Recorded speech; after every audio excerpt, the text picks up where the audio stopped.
Le jour se lève à peine, place du Luxembourg.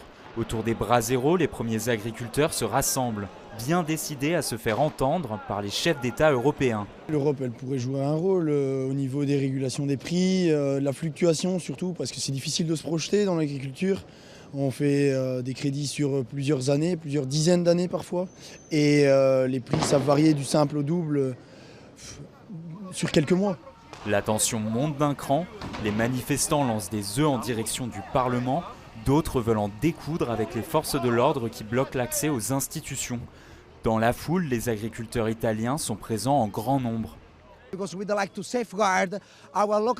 souhaitons protéger nos campagnes, nos traditions, et aussi que l'Europe fasse un meilleur travail pour nous assurer des revenus dignes.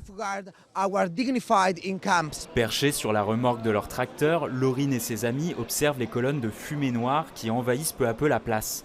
Un signal contre la politique agricole commune, la fameuse PAC. Je vois les difficultés que mes parents rencontrent chaque jour et surtout au fil des années, on voit que tout se complexifie. À chaque fois, on parle d'une PAC qui va se simplifier, or c'est totalement l'inverse. Donc voilà, il y a beaucoup de problèmes à ce niveau-là. On est aussi assez dégoûté de voir dans les grandes surfaces les marges de prix qui sont quand même impressionnantes. À l'écart des tensions, Arthur Joseph et ses collègues de Thuin semblent dépités. On espère être entendu par les politiciens, mais je ne sais pas, on a bien peur qu'ils ne nous écoutent plus.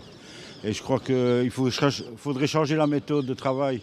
Ce n'est pas eux qui devraient décider, c'est un référendum. Tous les citoyens devraient décider de ce qu'ils veulent, qu'est-ce qu'ils veulent manger. Pendant ce temps, les chefs d'État rassemblés quelques mètres plus loin discutent de l'aide à l'Ukraine. À l'image de cette statue déboulonnée, les agriculteurs semblent déterminés et prêts à bloquer Bruxelles avec leurs tracteurs pendant de nombreuses heures.